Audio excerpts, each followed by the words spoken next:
Hello, everybody. I hope everybody had a good Thursday out there. And when it came to today, we definitely got some stronger storms rolling throughout the area. We still have a few more out there. There's definitely some stronger ones farther up to our north, closer to the Grenada area, and some in the Golden Triangle. And we're only tracking a few more that are left on over. We got some that are still going on farther down to our southeast in the Pine Belt region. A few more just south of that state line in parts of Louisiana, and a couple more down to our southwest. But for the majority of us, we already began to dry out, and we're going to see these rain chances just keep on decreasing for the rest of our overnight hours.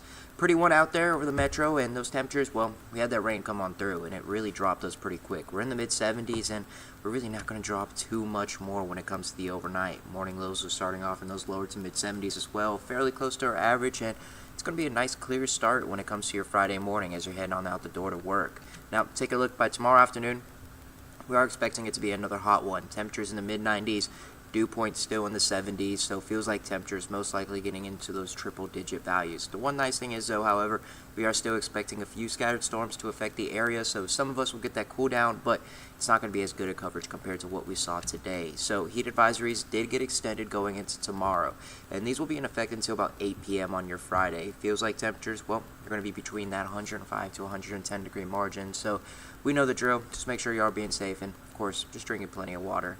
Now, we're going to track out those showers when it comes to tomorrow morning. You can see we're not going to see anything as you're heading out the door, but by the time we get to noon, that's where we could see a few isolated ones already starting to pop up, becoming a little bit more widespread by the time we get into late afternoon, and then by our early evening, a few more that will be left over, but by the time we get to your Friday night, most of us should begin to dry out, and so if you're heading to town or anything like that, it'll be good to go. Now, by your Saturday morning, it's going to be another nice, clear start as you're waking up early in the morning. Then we get to the afternoon, and you can see there's the possibility of just a few isolated showers. Very minimal coverage when it comes to your Saturday, and it's just going to be a hit or miss situation. So with these less rain chances, one thing you could definitely expect going into this weekend is those hot and humid conditions in the afternoon. So it's definitely going to be a hot one. Just make sure to keep that in mind.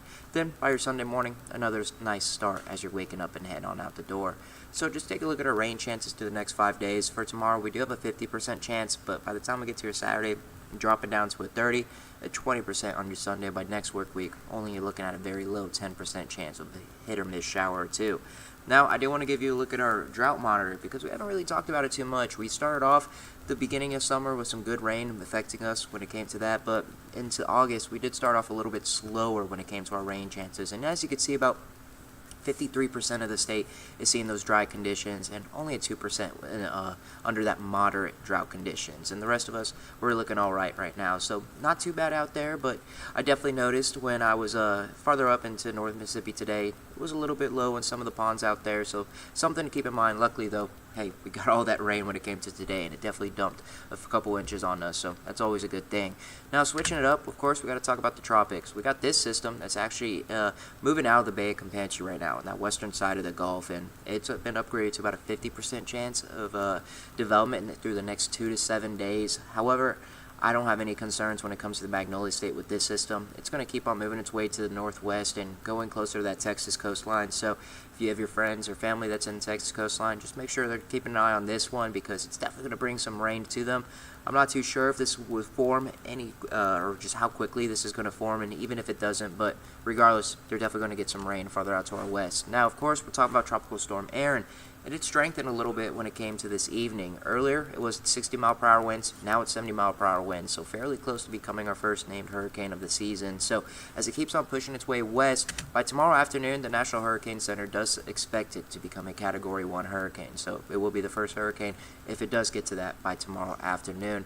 And they're expected to keep on strengthening as it moves its way to the northwest. And by the time we get to Sunday afternoon, they're expecting it to become a major hurricane, a Category 3. So definitely something we're going to have to watch over the next 2 days, especially going into this weekend, and as we keep on progressing into next week, that's where we'll get a better idea how this path is really going to pan out. So take a look at some of our spaghetti plots out there. When it comes to the National Hurricane Center, they're pretty lined up with what they're showing here. You can see by Monday, 2 p.m., it's moving its way west and starting to curve a little bit to the north, all because of that Bermuda high.